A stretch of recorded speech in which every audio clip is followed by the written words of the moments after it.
Everyone, welcome back to Healthy, Happy, Wise, Wealthy.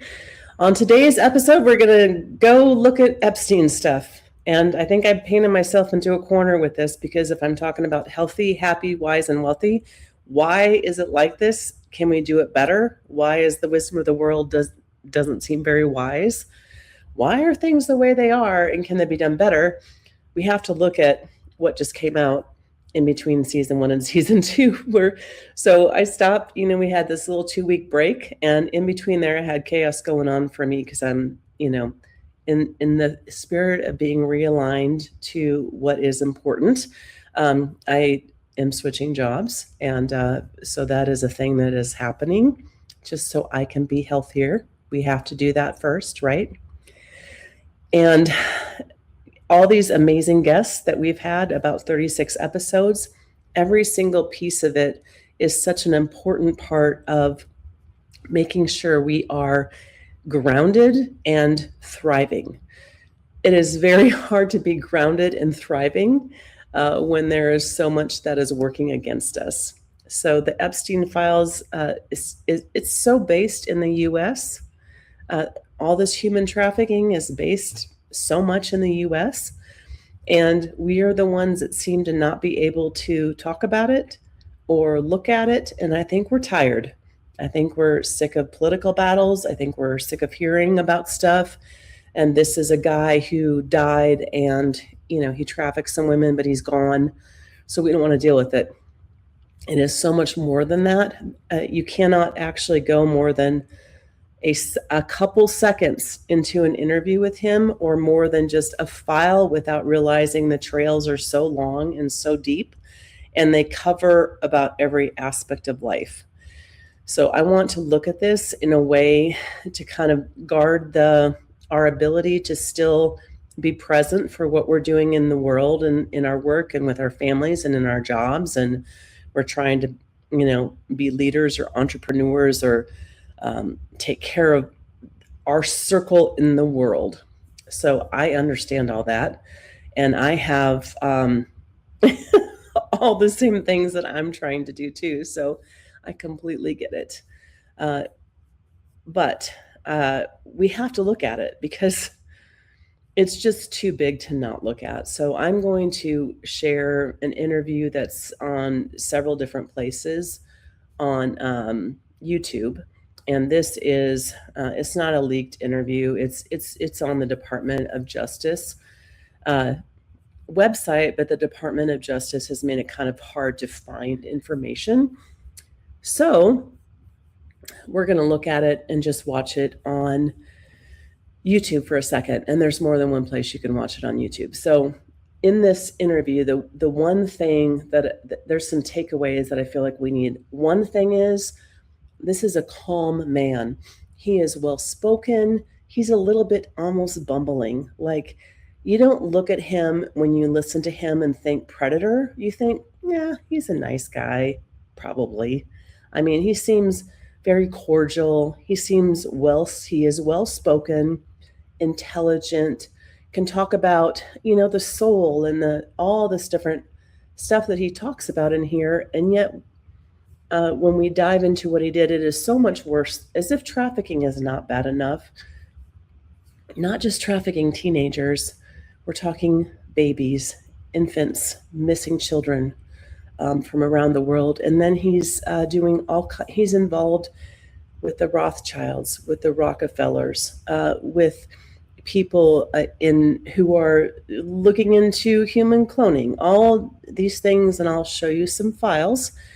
Apparently, everyone in our government, not everyone, but leadership across the board in our government seems to be compromised in one way or the other from this. Leaders in business, it really goes on and on. So when we look at this right here, what we want to think about is he's the predator, he's calm. There's a few lessons I think we need to learn and unlearn. One is that we tend to trust people who are calm and well-spoken, and not all of them are predators, obviously, but a predator is usually calm and well-spoken, intelligent, where their victims look crazy. act crazy, are screaming, are crying, are destabilized in about every way. Who knows what's really going on better than someone who lived through it firsthand and saw it? But they're not going to be okay. We as a human race do not do a very good job in believing a victim. And now, certainly there are people who tell stories and they're fabricated. There's that too. But in general, this is truth telling. Someone who is acting crazy is sometimes the one who knows all the information you need and I need. They're the ones who hold the wealth of knowledge, but we want to listen to someone who is just kind and looks kind, looks calm. Let's listen. Let's do some basic things I want to do inquiry from the others. Walk me through the Santa Fe Institute. What was it about? The time. So let's, first of all, 2 seconds in, the Santa Fe Institute. What is that? We can jot it down. What's the Santa Fe Institute and why are they asking Jeffrey Epstein about it? The math, and this was in the late 90s. Santa Fe Institute. Why, when you're at the top of your game on Wall Street, do you decide to finance, which was at the time, or endow, or become the donor or sponsor, however you want to say it, for what was considered the most cutting edge group of mathematicians in the world? Action. The most cutting edge group of mathematicians in the world. Santa Fe Institute, the most cutting edge of mathematicians in the world. Why are we asking Jeffrey Epstein this right out of the gate? These are questions to ask. Santa Fe Institute in the late 80s, early 90s. I was interested, I was on the board of Rockefeller. I was on the board of Rockefeller. So we're a minute into this. Ooh, okay, you're on the board of Rockefeller. You're involved with the leading mathematicians in the world. So we can automatically go, this isn't just a guy who did some bad things to women. We're already so far past it. So that starts, Rockefeller University, formed by John D. Rockefeller to sort of give back to the community. It's east side of. Give back to the community. Here's another thing. It does seem very often that these group of people have foundations. They are under the guise of doing good work, which is another thing that predators do often. They seek positions of power and they pretend to be the ones who are doing the good work. Manhattan, except it was old. It was sort of old-fashioned. They were talking about medicine, and medicine by itself was again subject to the ideas of science. They were trying to use science to find cures for disease. And I said, no, we need to do something different. We need to start interdisciplinary work. How did a schmuck like you get on the board of Rockefeller? So they were trying to use science to find cures for disease, and I said, we need to do something more. We need to do something different. We need to do interdisciplinary work. That probably in and of itself could also be studied. What does that mean? Okay, so then he asked, how does someone like you, a schmuck like you, get on the board of Rockefeller? What year was that? I don't remember. I think 89 or 91. So that's one of the most prestigious research places in the world, correct? Yes. Okay, how did a guy like you get on the board of a blue blood, internationally known, hard research, Nobel Prize winners all over the place? How do they pick a guy like you, a trader from, or basically some guy from Bear Stearns? Good question. So I was asked to be on the board of Rockefeller, and I think I was on the board of Rockefeller. There was a money manager who said, Rockefeller needs someone with financial expertise because the university is growing and there's lots of new things. You have to, again, we go back to the original discussion the last time. Up until the mid 80s or sort of mid 70s, the most important thing was your name. If you were Rockefeller, you already were considered to be brilliant. If you were head of General Motors, it was your reputation. It was who you knew, who your family was, what was your character. And then in the mid 70s, basically, if you remember, you probably had a calculator. It was very advanced in those days to have a Texas Instrument calculator, where it could, by putting in the numbers, it would multiply for you to do square roots. And that was the first, and everyone who had a calculator was already advanced on Wall Street. A simple almost like your accountant. The most important parts of business were really now going to calculations. So it's not only mathematics, but it's things that could be calculated. Reputation couldn't be calculated. I could give you, are you a 10 on a reputation scale, an 8? What does it mean to have a measurement of your reputation? We'll get to that later. But so, you know, just looking at this even so far, right? So he can talk a good game. He's kind of talking in circles. He's already going to how important your reputation is. Now, wouldn't everyone who is saying, like, you know, any good leader is going to say your reputation is important? This makes sense. So what I have noticed is I've listened to this 2-hour recording, and I don't know that we're going to listen to all 2 hours of this recording and dive. Just this part is such a small part of the total. This could put you to sleep, right? It's kind of boring. Like, you don't look at him, and there's nothing in his manner that would make you think this man is capable of stealing children and doing what he did to them. Places like Rockefeller needed someone to say, look, we're entering a different world where numbers and the numbers of companies, portfolio management was going to be balanced. It was going to be statistical. Jeffrey, could you come on the board? Potentially sit on the finance committee, Nancy Kissinger and a bunch of other people. And David Rockefeller and I got along very well. He was this unbelievable human being. Respectful to everyone. He introduced his driver as his colleague, not his driver. He would never say, this is my driver. He said, it's my colleague. And David started to explain. So again, he's describing things that are really good leadership skills, right? So, you know, he looked at everyone as an equal. It wasn't my driver, it was a colleague. There's so much in this where you can see where he's winsome enough for people to just believe him. You know, not everyone who interacted with him knew what was going on.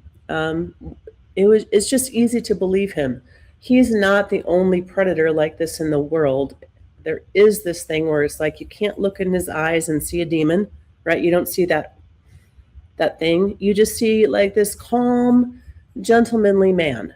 And you don't know that it's bad, except that we know the name is bad. Explain to me world politics. So David would say, Jeffrey, money is going to be sort of the most important things. People don't understand money. You seem to have this knack for money.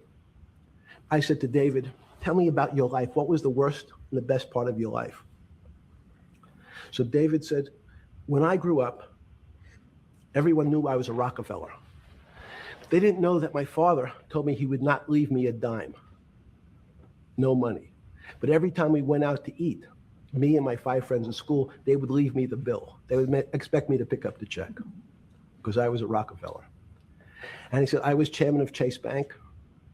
And he said, I remember like it was yesterday, one of the headlines in Time magazine said, David, please fire yourself. So he thought that there was a world that existed that would be a combination of both politics and business and leadership. What do I mean? There's a world that would exist that's a combination of politics and business and leadership and sex trafficking. He's leaving that part out. He formed something called the Trilateral Commission. The Trilateral Commission is some spooky stuff. People said it was the Illuminati, there's some mystery about it, people that ran the world. Okay. He founded the Trilateral Commission. We're how far are we in? 5 minutes into this two-hour thing, and this is just an interview. So David Rockefeller, this is what Epstein is saying, founded the Trilateral Commission. People say it's some spooky thing from around the world with the Illuminati or something. When he talks like that, when someone talks like that, I take it as a confession. What he's saying is the Rockefellers said, we're going to have this mix of business and politics. And obviously this is the money. This is Chase Bank, right? He just said Chase Bank. So here we are at the leaders of the banking industry, the leaders of politics in the business world. And he's with the leading mathematicians. So all you see already, like these tentacles that are going into everything. And he just says, oh, it's just some spooky thing. People think it's the Illuminati. It was politicians, but David said most countries, the politicians get elected for 4 years or 8 years, separate from the royal families in England or in the Middle East. Someone's there for 4 years and then they're not there anymore. The most important people to have stability and consistency would be businessmen. So he formed this Trilateral Commission of businessmen and politicians from 3 major continents. So it was the North Americans, the Europeans, and the Asians. North American, European, and Asians, politicians are only in office for 4 years. So we need stability, which are going to be the businessmen to do what? Create a stability in government? And what does it mean? And it's worldwide, the Trilateral Commission. People think it's a spooky thing, like Illuminati, that David Rockefeller and he, of course, he's not saying all the sex trafficking trade that's in there and the other stuff that's in the files beyond that. It's worth a question. So he said to me, would you like to be on the Trilateral Commission? Now, I was 30 years old, 32 years old. I said, great.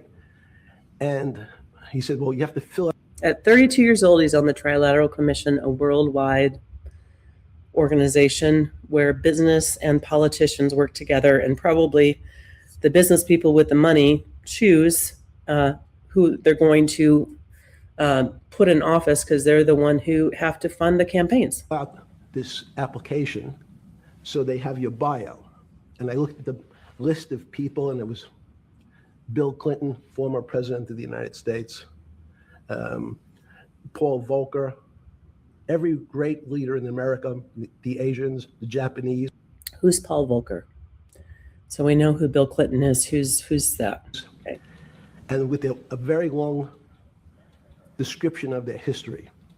And they asked me to fill in what I would like to have written. And I wrote Jeffrey Epstein, comma, just a good kid, which I thought was funny. Nobody else did. So in answer to your question, at that time, I recognized around the world that monies and currencies were not really well understood. But again, it was only numbers. So numbers, and I'll get to the fact that it was bad thinking. Numbers are very good. Are most people that you meet, even on the Trilateral Commission, when you meet most people, do you find most leaders financially illiterate, economically illiterate?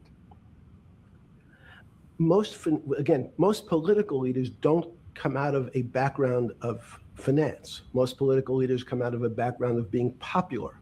So in some of the countries, in some of the African countries, for example, they might have been a military person. They were a general. In some of the African countries, they might have been a disc jockey. Or in our country, they would have been an actor. The knowledge of money they don't have expertise. They have no degrees in finance. They really, and this is one of the major problems. Their expertise, if they have any financial knowledge, is of their own checking account or bank account and filling in their own taxes. So many world leaders who don't really have a financial underpinning make fundamental errors when it comes to money on a country or institutional level. This part to me is interesting too, because it really is like, yes, this is true. There's things he's saying that are like, absolutely, that's true. This man is so smart. which he is. But here you got to ask questions. I think, what are the questions we could ask? It's like, are they taking advantage of the fact that so many elected leaders aren't going to know all the systems of money, and the systems of money tend to govern all of us in about every way?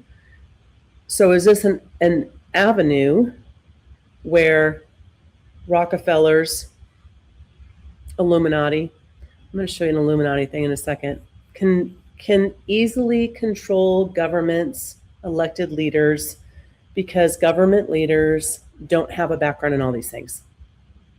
It's a question. Let me give you an example.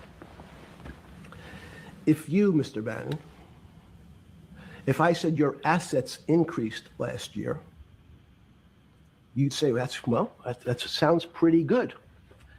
And I'd say, what does that mean to you? You'd say, well, I have more money. I guess I'm wealthier. I'd say, yes. And if your debt increased, would you feel wealthier or poorer? You'd say, well, I don't want to have increased debt. I don't like the idea of that sound, increased debt. Now, that and world leaders understand when their assets go up, they feel better. However, institutions like banks, things that people don't really understand are financial underpinnings of banks. When I say your bank, Mr. Bannon, you have the Bannon Bank, you doubled your assets. Sounds good, but what does it really mean? It means people owe you more money. You don't have any money, more money. What? Yeah. A bank's assets are how much it is owed by other people. That's crazy. So if the bank's assets are how much it is owed by other people. A bank's assets are how much it is owed by other people. When it goes from a $2 billion of assets to $10 billion, it means people owe it an additional $8 billion, but their assets have gone up. So if a bank goes from $2 billion in assets to $10 billion in assets, that means people owe them an additional $8 billion. It is, so banks' currency is us owing them money, is what I'm hearing him saying. There would be finance people who could comment on this better than I can. So the terminology of assets and liabilities is different for banks. It's not natural. And what most people, and you ask questions about world leaders, there's many people, I think your old boss Mercer understood, there's a fundamental part of money which is called fractionalized banking. And fractionalized banking is something that finance people understand, and the people on the street, and when I say people on the street, that's where I was when I started on Wall Street, would find it impossible to believe. Impossible. Why? Fractionalized banking that people on the street would find it impossible to believe. Bannon Bank, I give you $1, just one single dollar. In our system of banking, I would say, okay, Steve, I gave you $1. How much could you lend out to your friends? And your natural reaction would be probably something less than $1 because I want to keep something in my pocket. The way our system works is if you as a bank are holding my dollar, you can lend out an additional $8 or $9. So the way our banking system works, what he's saying is, if I give you $1, now can you loan me some money back? You'd be like, 30 cents maybe, I only got $1. But the banks, this is what he's saying, we give them $1 and they will loan out $9. They will loan money they don't have. And that seems to be the power move. No, it's impossible. I only have $1, Jeffrey. We have something called fractionalized reserves, which is if you have 1, you can lend out 9. That's the way our system works. And so not only do That's the way our system works. We're at 11 minutes. This whole talk so far is on how the banking system owns governments around the world, if we read between the lines. And how he said, oh, it's the Illuminati, but oh, it just seems like the Illuminati, but he's saying it's the Illuminati. I know the Illuminati. I recently went to the Department of Justice. Well, I didn't do that. I just did a Google search about, is this, what is any kind of like, what is the truth? Is there any truth in this? The Illuminati that we always hear about? And then I found the Bloodlines of the Illuminati introduction on the CIA website, which I will show you in just a second. Leaders not understand banking, but the man on the street, my father who worked in the park department, it would be beyond his imagination that people could lend out more money than they actually had in their pocket. Next question. So people can, okay, I'm going to stop sharing this for a second. And so this is, can you see cia.gov/library? There's a document called Bloodlines of the Illuminati by Fritz Springmeier in 1995. This is a 292-page book. This is not the only thing on the CIA website that references it. So I'm like, the CIA has this on there. The Astor family. Maybe there should be a time I'll just read through this, but it seems like something that you read to put yourself to sleep at night. John Jacob Astor is the first one he's going through. John Jacob Astor leaves Germany for England and America. William Blackhouse Astor, John Jacob III, the Roosevelt connection has been connected to the Delano family, which is a Black Venetian noble family that goes back for many centuries. I can't read 292 pages, obviously, but it's on the CIA website. Families in the world who are allied with the Illuminati. What kind of family are allied to the top 13 Illuminati bloodlines? The Illuminati seeks to capture the occult power of a powerful occult bloodlines around the world. They have intermarried with American Indians to gain the spiritual power resident within the leading spiritual American Indians. Various Indian reservations are used for Illuminati rituals, and they have been doing this type of things for thousands of years. I'm just reading. I'm no expert on this. This is a document on the CIA website, and it's hard to know how much of it. I don't know. I'm not an expert in it. I'm just sharing the information. You all have to go do research on all of this stuff. And there are so many different trails to go down that it would be nice if everyone maybe took a trail that people that are just good people in the world, it would be nice if you participated to some extent, in this. Paragraph 2, this is page 17. Powerful families around the world participate on different levels with the Illuminati. Some participate on a business level, such as a various crime mafia type families around the world. Mafia families might not subscribe to the occult philosophy, but they do recognize the power in business. Some powerful families around the world participate simply on the level that they have been sucked into the world systems and are dependent upon going along with the flow of the world systems. An example of this would be King of Nepal. The King of Nepal rules over poor Hindu kingdom. The British Empire has done a great job in trying to make Nepal dependent upon them. Nepal was given British protection. Their leading families were given British education, and their leading tribe of warriors, the Gurkhas, have been serving as British mercenaries. I think this could go on. I mean, this is the Bundy bloodline. Here, page 19, the who's of the Bundy. Eric Bundy, Frederick McGeorge Bundy. Who are these people?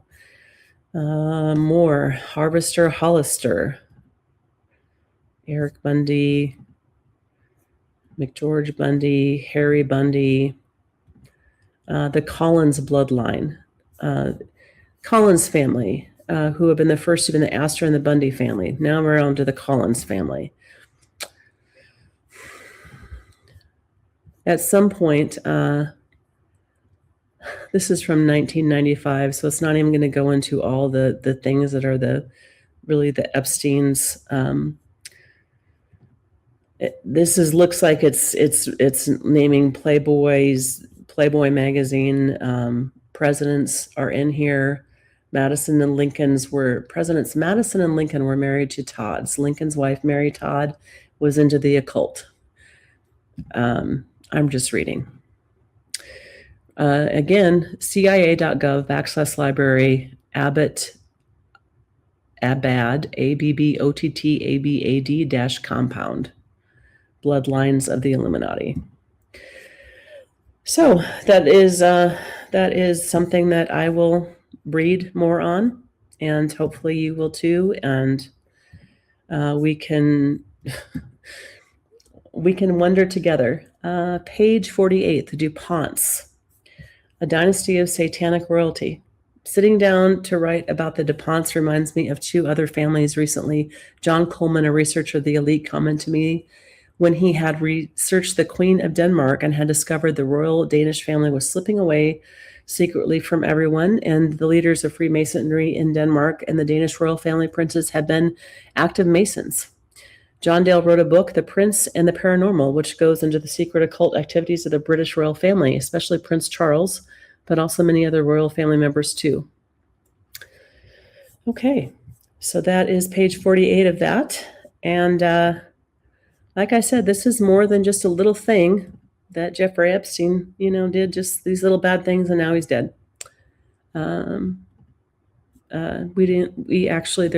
is some documentation that would question whether he actually even is dead.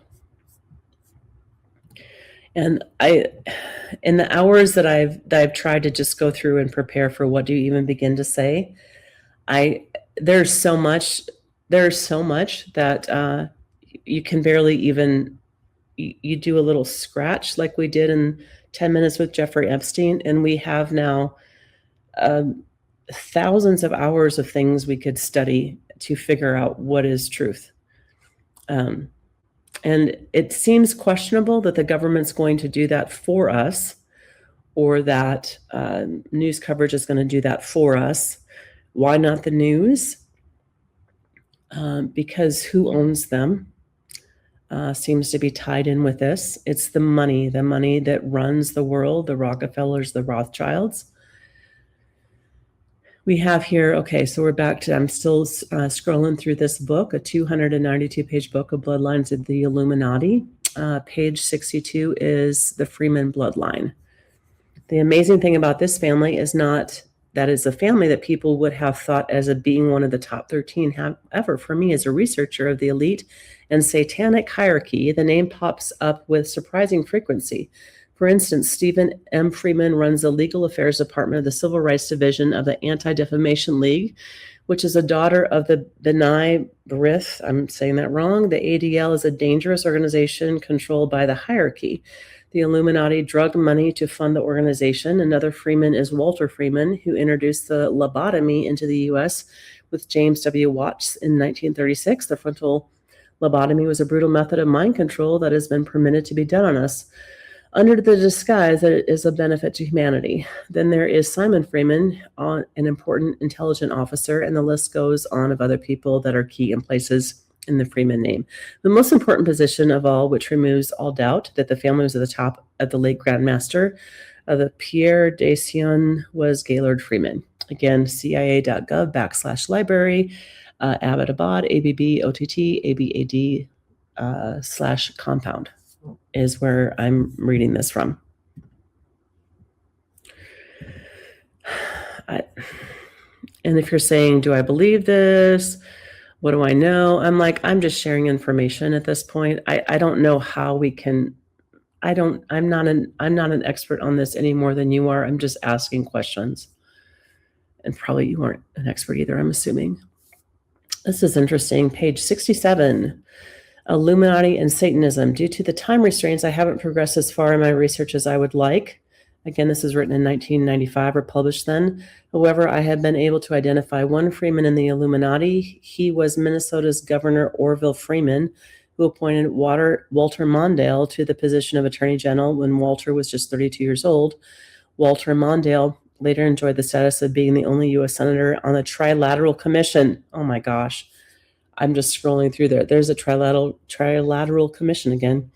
Walter Mondale went on to serve the Illuminati as U.S. Vice President, and Orville Freeman was appointed as a cabinet member for Kennedy's and then Johnson's administration. Another Freeman is listed on secret membership lists as joining the Order of Skull and Bones in 1869. See his picture, witches reproduced. John Freeman wrote books on witches, including Space Witch and Tilly Witch. Another Freeman was instrumental in the OTO, O period T period O period, being set up. For those who know about the OTO, I've mentioned in the past, it is a Hermetic magic and Satanism. Right here in Oregon, we have been watching some Freemans because it appears that there are some satanic coven members here in Oregon who are Freemans. Again, reading this from cia.gov/library/Abbott/compound. Reading this again from the CIA website. Oh, Lord, help us. More on the Freemans. The Kennedy family. This is page 71 of this. To be a researcher and to be informed that the Kennedy family is in the top 13 Illuminati family is akin to being told a needle is in a haystack. Someone had estimated that there are 200,000 Kennedys in the United States, and on a list of the most populous surnames of Ireland in 1890, Kennedy ranked 17th, and a recent book listed it as 16th, the most common today. Fortunately, there is information that allows me to identify at least part of the satanic Kennedys from the rest of the Kennedys, and you will learn some of this later in the article. Again, I'm just reading. For the first time, I'm reading this for the first time. The Kennedy ties to other elite families. Again, the ties between the various Illuminati families is very involved in a long unraveling process, similar to untying a set of bad knots confronts the researcher. This is written in 1995.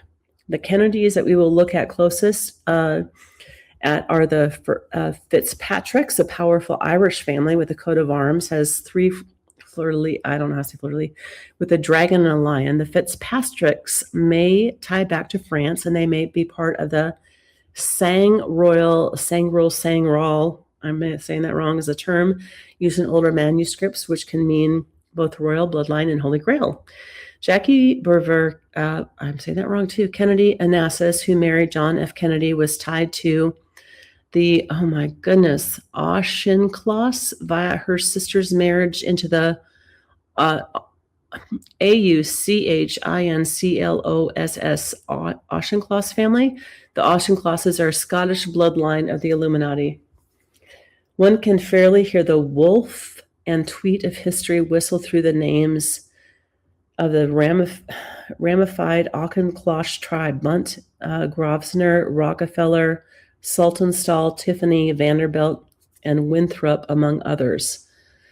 For instance, Hugh D. Auchincloss, Sir, married Emma Brewster Jennings, daughter of Oliver B. Jennings, who co-founded Standard Oil with John D. Rockefeller. Standard Oil. As for the numerous Kennedy intermarriages with notable names, for instance, Burnett Schaefer Kennedy, 1798 through 1878, married Phoebe Freeman in 1820. But then the question arises, were either of these people secretly part of the occult? Andrew Kennedy married Margaret Penny Hatfield in 1824 to 1989. That doesn't seem, that's way too long. The Andrew Kennedy family is allied with the Hatfield, Bailey, Collins, and Mullins families. Again, a person is confronted with a great deal of clues, but precious little time and resources to try to follow up on these numerous leads. Whew. Page 71, I'm not even reading the rest of it. Some of this is going to how do you even begin? How do we even begin? Marilyn Monroe, this is interesting. Okay, again, this is published in 1995. It's on cia.gov/library/Abbott about-compound. Anton LaVey knew how to be a showman. He took Marilyn Monroe, helped her with her acting and with her connections, helped her to get a chance to act. John F. Kennedy had a long-term relationship with Marilyn Monroe, When JFK was elected at the convention to be the presidential candidate, the Kennedys threw a party at the convention. The party was described this way: every delegate at the convention was provided by the Kennedys group with anything they wanted for their entertainment, including liquor and women sent to the room. JFK spent the time at the convention and the next day afterwards making love with Marilyn Monroe. After his acceptance speech, the whole group went over to his close friend Peter Lawford's for a skinny dipping party. Peter Lawford, Frank Sinatra, and Sammy Davis Jr. were close friends to each other and to John F. Kennedy. Sammy Davis Jr. became a member of the Church of Satan after LaVey started it. From the middle of 1955 to the end of 1955, JFK had a suite on the 8th floor of Washington's Mayflower Hotel set aside for his extramarital affairs. That's an FBI file, apparently. Okay, good Lord. There's a poem by Jackie, revisiting the top 13. I'm just going to scroll through here for a second and see if I can find the next thing for us. There's the Lee family, the L.I. Lee family. This is on page 83, published 1995 by Fritz Springmeier, CIA.gov. In the writing about the Lee family and the Chinese secret societies, I am like the man who wakes up in the middle of the night while everyone else sleeps and then gropes around in the darkness trying to feel his way. I can share with you what I've learned, and undoubtedly there is a great deal more that can be learned. When the year started, I knew only a little bit about the Lee family, and that only from what I had learned. I didn't even know how to spell their name right. It was spelling it L-E-E. Actually, the L-I family name is spelled L-E-E in some areas, such as Hokkien, Teochew, Singapore, and by some Chinese Americans. Because I knew so little about this family, it was one of the primary areas of focus of what I was doing. Okay. How, and then it goes into how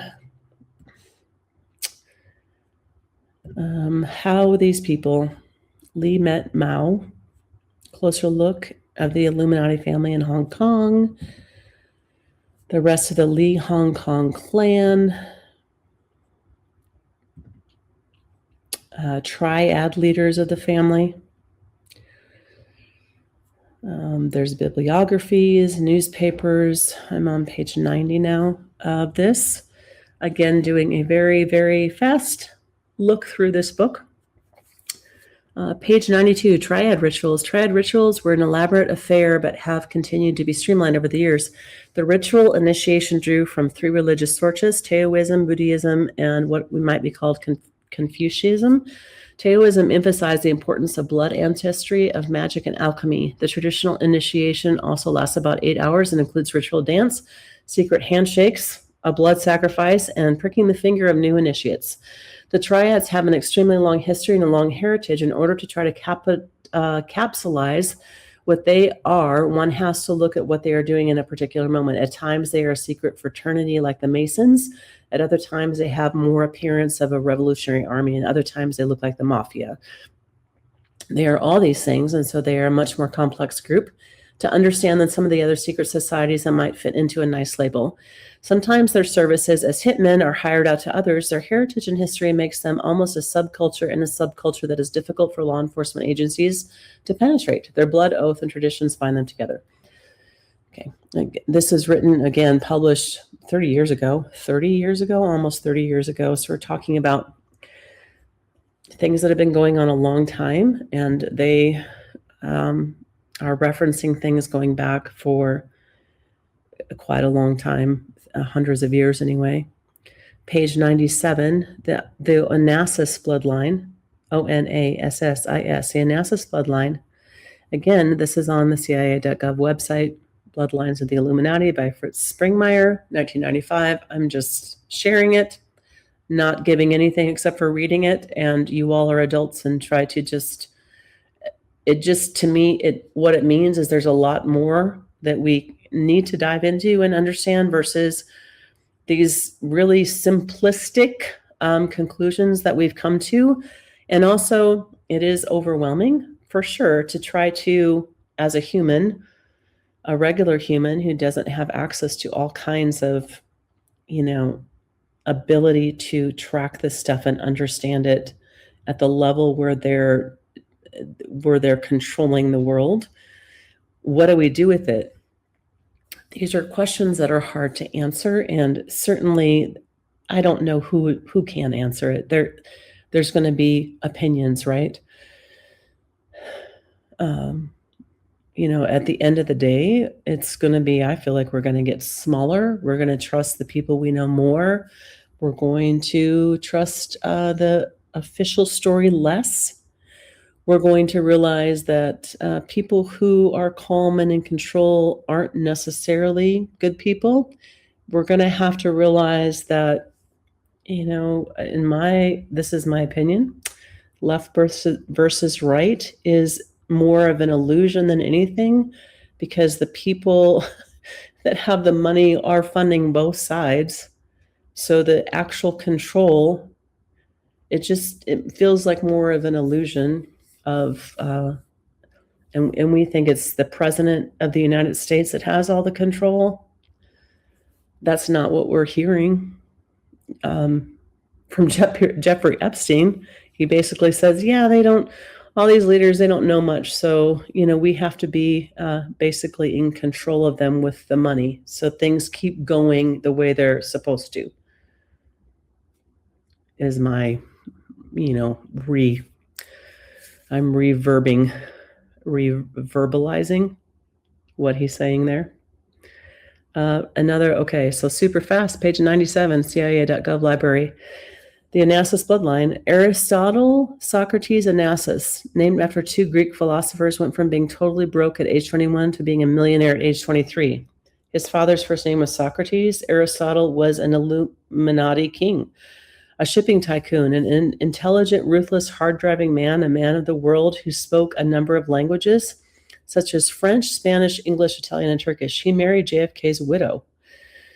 His ever-present sunglasses make him look like Al Capone to a number of people.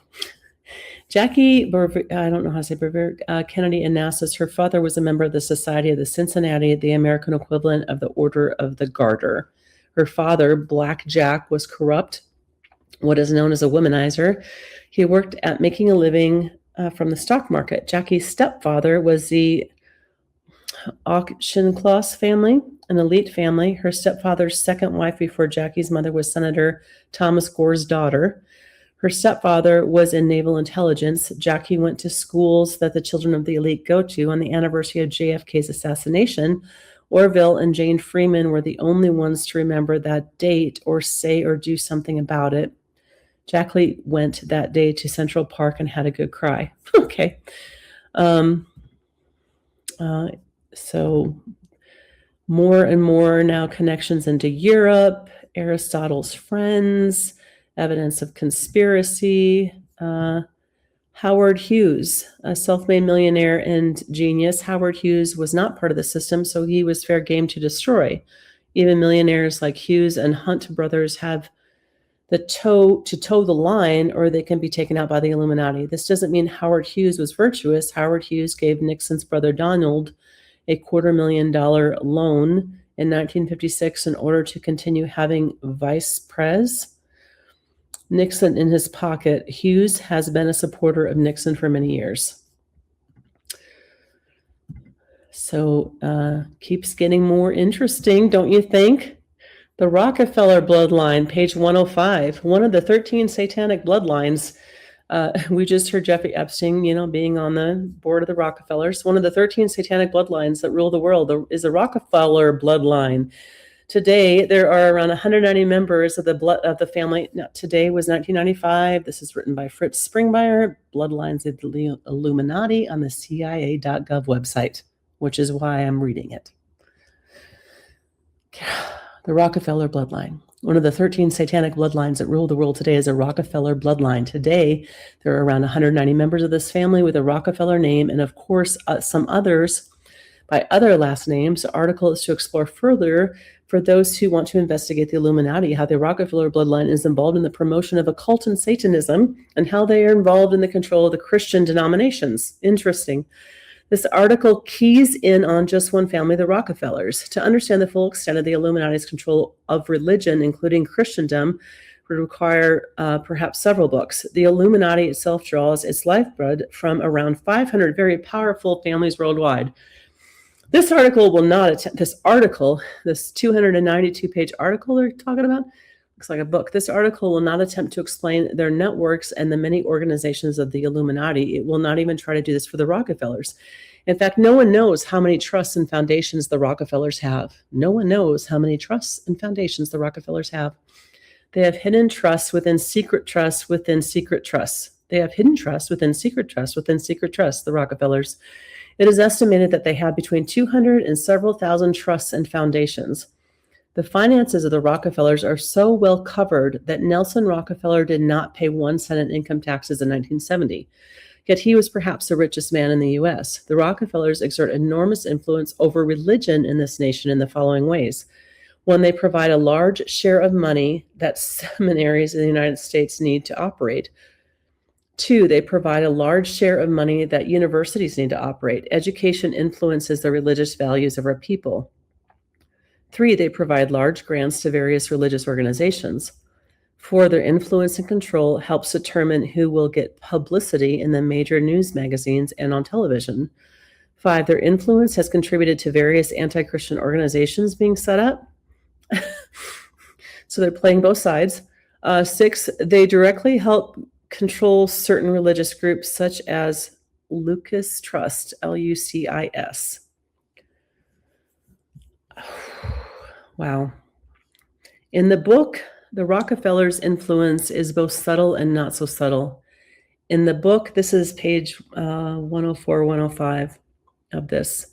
In the book, the Unholy Alliance details are given on how many seminaries, church boards, and Christian colleges have been captured. Much of the money for this came from the Rockefellers. One of the principal large foundations was instrumental in controlling religious institutions of various kinds was the Stillatic Fund. They have now shifted to other channels. This foundation, which was incorporated in 1938, was headquartered in New York City, 50th West 50th Street, gave enormous sums of money to manipulate Protestant concerns. In 1964, according to Russell Sage Foundation's book, The Foundation Directory for Salient Fund gave away $681,866 in grants. In 1969, the fund gave $1,889,000 something in grants. In 1994, the Salient Fund was not being used, but a look at another Rockefeller nonprofit untaxed foundation for the Rockefeller Brothers Fund showing a revealing grant partner. Many people would not be able to make any sense of what seems a random pattern of grants without a broader picture of what the Illuminati is doing today. Today was 1995 when this was published. My book, Be Wise as Serpents, should have clarified how those various groups who receive grants are related and helpful to the Rockefeller agenda. Although these other Rockefeller foundations are not specifically geared towards religion, such as the Stillatic Fund was, it was clear that the other foundations still impact religion. So this is one we're selected grants in 1984 of the Rockefeller Family Fund and Rockefeller Foundation. ACLU, $15,000. American Historical Association, $42,000. American Philosophical Association, $57,500. Catholic University of America, $25,000. Catholic University of Chile, $224,200. Council on Foreign Relations, $165,000. The NAACP, $100,000. Population Council, $1,235,000. What is the Population Council? University of Notre Dame, $25,000. Okay, so the Population Council was given over $1 million, and what even is that? 4 selected grants in 1994 of the Rockefeller Brother Fund, Bro Fund, BRO period fund. Council on Foundations, $41,000. This money was according to RB Fund Info, quote, toward work of project which will carry out recommendations from study that points out lack of knowledge about global interdependence and about the relationship between international and domestic issues. Emphasis will be placed on information and educational programs to help funders become more familiar with and learn how to analyze opportunities for international grant making. Okay, so all these grants are being funded by this family that's tied into the occult. That's great. Harlem Interfaith Counseling Services, $100,000. Private agencies collaborating together, $25,000. Quote, encourages collaboration among private development agencies working in Africa, Asia, and Latin America. Trilateral Commission, oh, there it is again, $240,000. Oh my goodness. Listen, I didn't even know I had not read this. This isn't even planned by me. The Trilateral Commission has come up so many times now. Let's all look at the Trilateral Commission, I guess. And who brought it up? Jeffrey Epstein himself, the Trilateral Commission. Okay, so I'm scrolling more. Page 110, CIA.gov/library/Abbott, ABB, OTT, ABAD/compound, some other stuff, a bunch of other names. Springmeier, Spring, MEIER, Bloodlines of the Illuminati, published in 1995. Page 110 says, why am I covering up the top 13 Illuminati bloodlines? I am just reading this for the first time.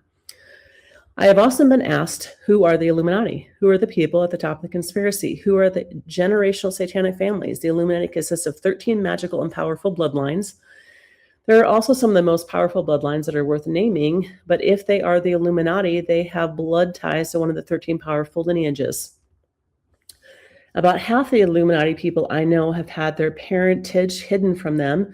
Many of those who still know who their real parents are still do not know what bloodline they belong to until the Illuminati chooses to reveal it to them. And, okay, most of the Illuminati have capital M, capital P, capital D, MPD, which I don't know what that is. When the high-level Satanists do not have MPD, they are very often emotionally break under stress of the horrible blood rituals that are required. Recently, a non-MPD Satanist in Chicago emotionally broke and gave his life to Christ. I have videos available of an interview of this man exposing Satanism. One of the important lineages has remained secret until 3 investigators named Lincoln Lee, Leigh, and Bagant, Bageant, were spoon-fed leads and secrets. They put this into a book called Holy Blood, Holy Grail. I recommend the book and the 2 books, which its sequels, because they show just how one part of the 13 lineages has kept itself secret and has taken immense power in all forms of themselves. In southern Belgium, there's a castle. If anyone is traveling there and wants to find the castle, I will show on the map and describe it. This is the Mother of Darkness castle. And that castle is a cathedral. In the cathedral's basements, a little baby is sacrificed daily and is coming into power. I'm just reading. The pages are written almost round the clock. This castle is also described in my Be Wise as Serpents book. The history of the handwritten book could reveal the facts between the propaganda that the world's major news medias give the gullible public. The history, as that book reveals it, would tell people about how Abraham Lincoln was a descendant of the Rothschilds. Abraham Lincoln was the secret head of the Rosicrucians, a member of their 3-headed top council. I have seen the paper trail proof of these things about Lincoln to my satisfaction that these things about Uncoin are true. Adolf Hitler, who was also a member of the Rothschild lineages, Hitler carried out blood sacrifices to open his mind to the high-level demonic spiritual control. Rockefeller sold Hitler oil during World War II via Spain to keep World War II going longer. The history in that book mentions people that are history books given the public don't, like Michael Augustus Martinelli von Braun Reinhold, the most powerful Satanist in the world a few years ago. Michael Augustus Martinelli von Braun Reinhold had 66 satanic brides, and the satanic book and the Mother of Darkness castle also mentions the Rockefeller bloodline. Those insiders are supposed to know the real history of what takes place in human history, the real decisions and the real movers and shakers that have been hidden from the public's eye. What the public is given is a stage show where Illuminati families, puppets, parade around and make big speeches according to their script. Each of the 13 families has their own set of mothers of darkness. Each of the 13 families has their own secret satanic leadership, kings, queens, princess, and prince of darkness. For instance, the Rockefeller family has people who are selected as kings and princes within their own bloodlines' secret rituals. The kings and princess, queens and princesses are strictly bloodline. Then they secretly rule over an area of the world for their own bloodline. Okay. Oh my gosh. Again, I'm just reading this for the first time. So don't, like, I know it all sounds crazy. I got to look up what does MPD mean? Like, I'm going to look this up right now. on my phone. MPD. Does anyone know? I'm just kidding. I'm recording this. Isn't live.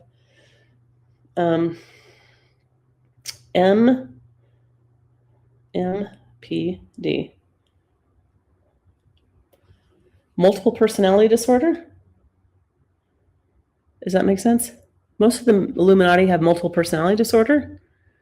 Okay, when the high-level Satanists do not have multiple personality disorder, they very often emotionally break under the stress of the horrible blood rituals that are required. Recently, a non-multiple personality disorder Satanist in Chicago emotionally broke and gave his life to Christ. Okay, so multiple personality disorders. So that's what they're saying. We're on page 110 of 292. So 110, I'm going to stop sharing. I'm going to come back to this, and let's go back to just the first thing that Jeffrey Epstein said in here. I'm going to kind of go back to the beginning here. Let's re-listen to it for a few seconds. Except it was old. It was sort of old-fashioned. They were talking about medicine and Mathematicians in the world. Action. so Santa Fe Institute in the late 80s, early 90s. I was interested. I was on the board of Rockefeller. So that starts Rockefeller University, formed by John D. Rockefeller to sort of give back to the community. It's east side of Manhattan, except it was old. It was sort of old-fashioned. They were talking about medicine, and medicine by itself was, again, subject to the ideas of science. They were trying to use science to find cures for disease. And I said, no, we need to do something different. We need to start interdisciplinary work.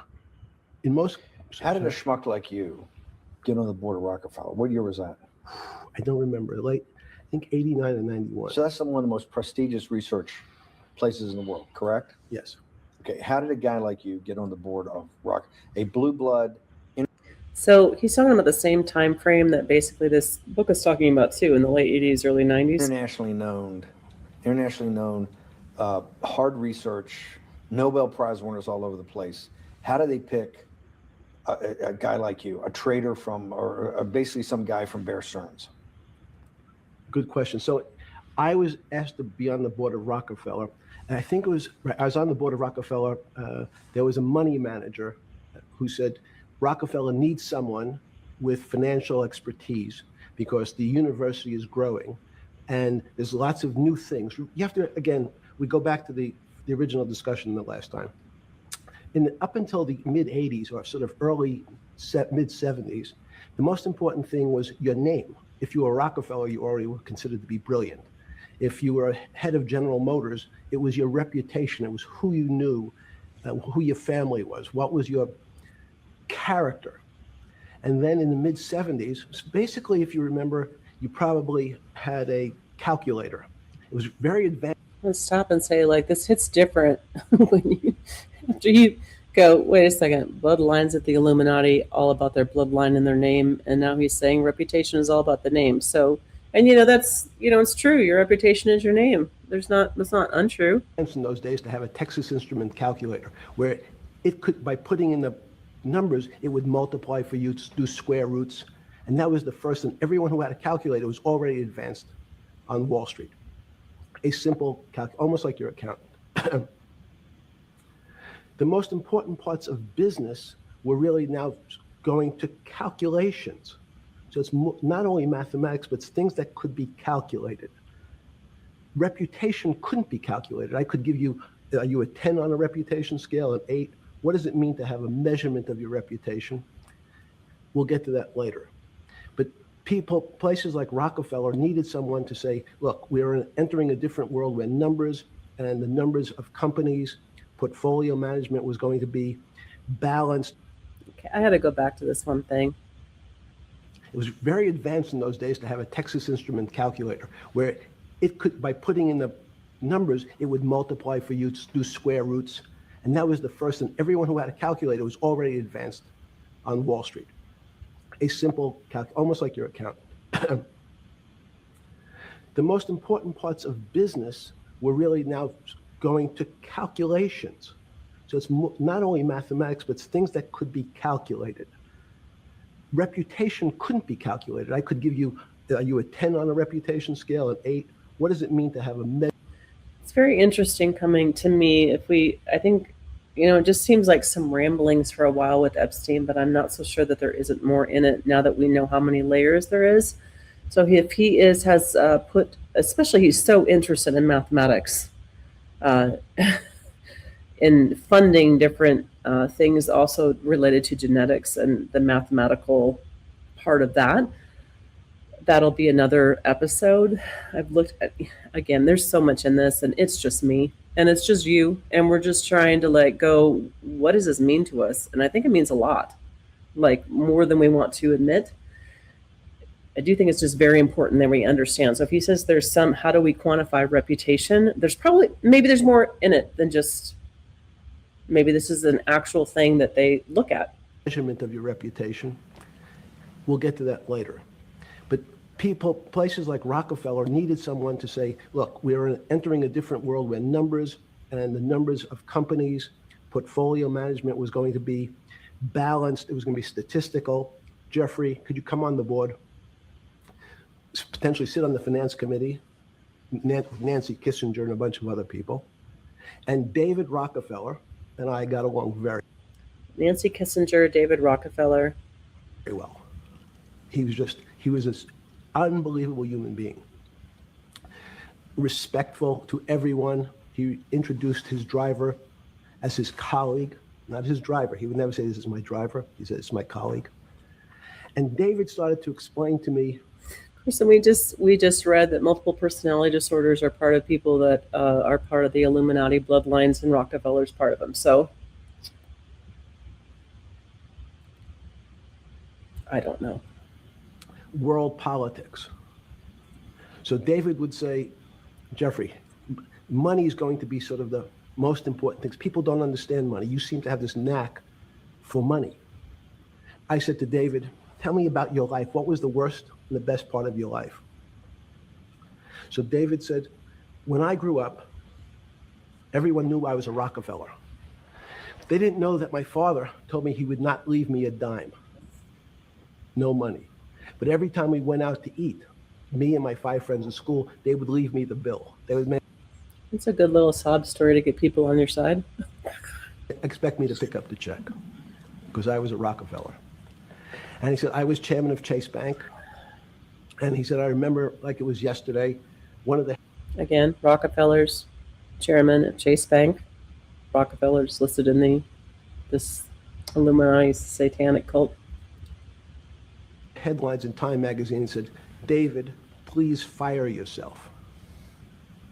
So he thought that there was a world that existed that would be a combination of both politics and business and leadership.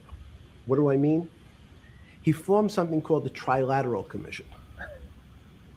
The Trilateral Commission is some spooky stuff. People said it was the Illuminati, there's some mystery about it, people that ran the world.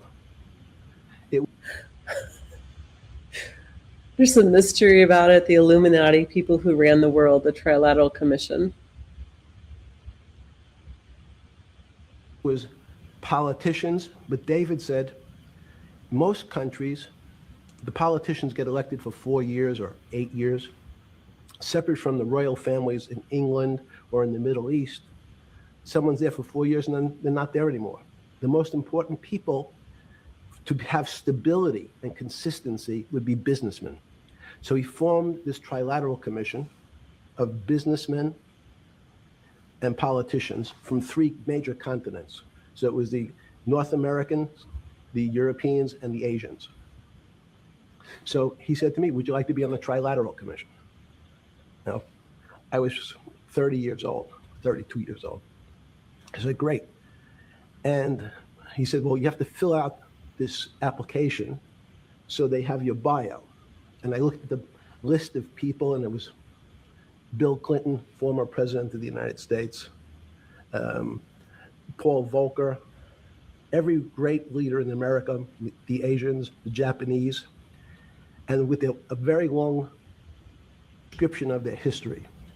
And they asked me to fill in what I would like to have written. And I wrote Jeffrey Epstein, comma, just a good kid, which what was funny, nobody else did. So in answer to your question, at that time, Isn't it, if you didn't know who he was, it's winsome, right? Like he's saying things you agree with. Oh, I agree with that. Your reputation matters. Oh, yeah, I agree with that. Those people that think about the Illuminati or something, you agree with it. Oh, I'm just a good kid. You have some buy-in. Like you want to like him. If you didn't know, you kind of, if you didn't know. I recognized around the world that monies and currencies were not really well understood. But again, it was only numbers. So numbers, and I'll get to the fact that it was bad thinking. Numbers are very good. Are most people that you meet, even on Trilateral Commission, when you meet most people, do you find most leaders financially illiterate, economically illiterate? Most political leaders don't come out of a background of finance. Most political leaders come out of a background of being popular. So in some of the countries, in some of the African countries, for example, they might have been a military person. They were a general. In some of the African countries, they might have been a disc jockey. Or in our country, they would have been an actor. The knowledge of money they don't have expertise. They have no degrees in finance. They really, and this is one of the major problems. Their expertise, if they have any financial knowledge, is of their own checking account or bank account and filling in their own taxes.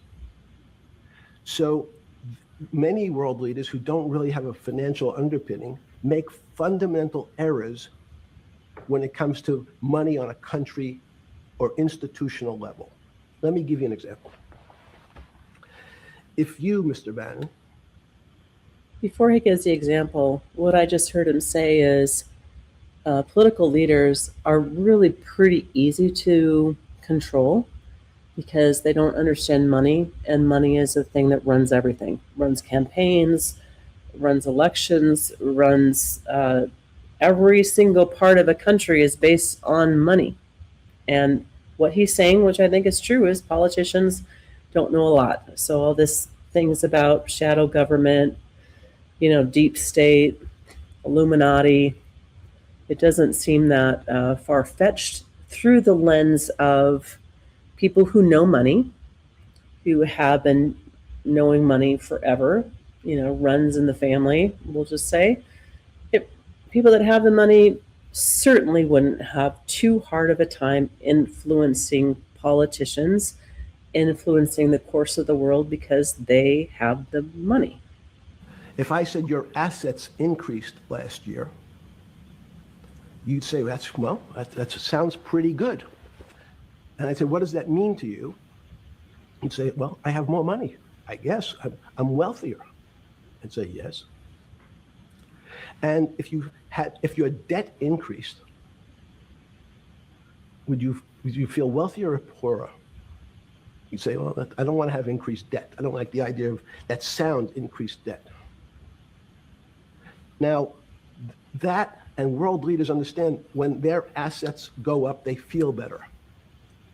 However, institutions like banks, things that people don't really understand are financial underpinnings of banks. When I say your bank, Mr. Bannon, you have the Bannon Bank, you doubled your assets.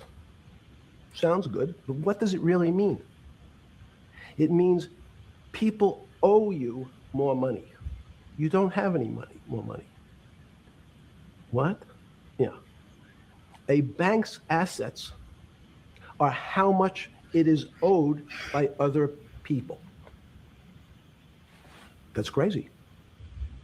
So again, in line with like the people who own the money here are the Rockefellers, the Rothschilds, the banking execs, the JP Morgans, Chase Bank, the people who are listed as being in this satanic worship, if that's accurate. They're saying that they didn't work hard to get the money. They just understood that the money is a fraction of what people owe them. So it's our hard work is their power, is what I'm hearing. So if the bank goes from a $2 billion of assets to $10 billion, it means people owe it an additional $8 billion, but their assets have gone up. So the terminology of assets and liabilities is different for banks. It's not natural. And what most people, and you ask questions about world leaders, there's many people, I think your old boss Mercer understood, there's a fundamental part of money which is called fractionalized banking. And fractionalized banking is something that finance people understand, and the people on the street, and when I say people on the street, that's where I was when I started on Wall Street, would find it impossible to believe. Impossible. Why? Bannon Bank, I give you $1, just one single dollar. In our system of banking, I would say, okay, Steve, I gave you $1. How much can you lend out to your friends? And the natural reaction would be probably something less than $1 because I want to keep something in my pocket. The way our system works is if you as a bank are holding my dollar, you can lend out an additional $8 or $9. No, it's impossible. I only have $1, Jeffrey. We have something called fractionalized reserves, which is if you have 1, you can lend out 9. That's the way our system works. And that's the way our system works. So again, our system is Rockefeller leading the banks. This is a system that our system is not our system. That's all I'm going to take away from that. So not only do world leaders not understand banking, but the man on the street, my father who worked in the park department, it would be beyond his imagination that people could lend out more money than they actually had in their pocket. Next question. Pretty easy way to control. So, all right. We're going to look up more next time. This has been going quite a long time already. So we're going to do a few of these this month and just look into different things regarding, I know I put in a few of my opinions on this, but what we have right here is stuff that our government has on their websites that they've given us that we're just not taking the time to look at, overwhelmed, don't feel like it's relevant, or whatever reason. I think it's very important, since the United States is the epicenter of all this stuff, that we as its citizens have a responsibility to do some looking at it. And I don't even have a takeaway for us. I really don't. I just think let's look at it in a way where we can keep our nervous system a little bit regulated. All these other podcast episodes that I've done are so helpful for different things about how to be healthier, about to have better mental health, about getting into your breath so that you can regulate your nervous system that way. Things on how to help you with your money. Just live in a way that we can control. We have to control what we can control. And then we also have to make ourselves more aware of what really is going on. So, all right, I'll see you next time. Did you like that? You can watch more episodes here. Subscribe over here. We actually have new episodes with awesome guests every Thursday. So check back in. Is that all?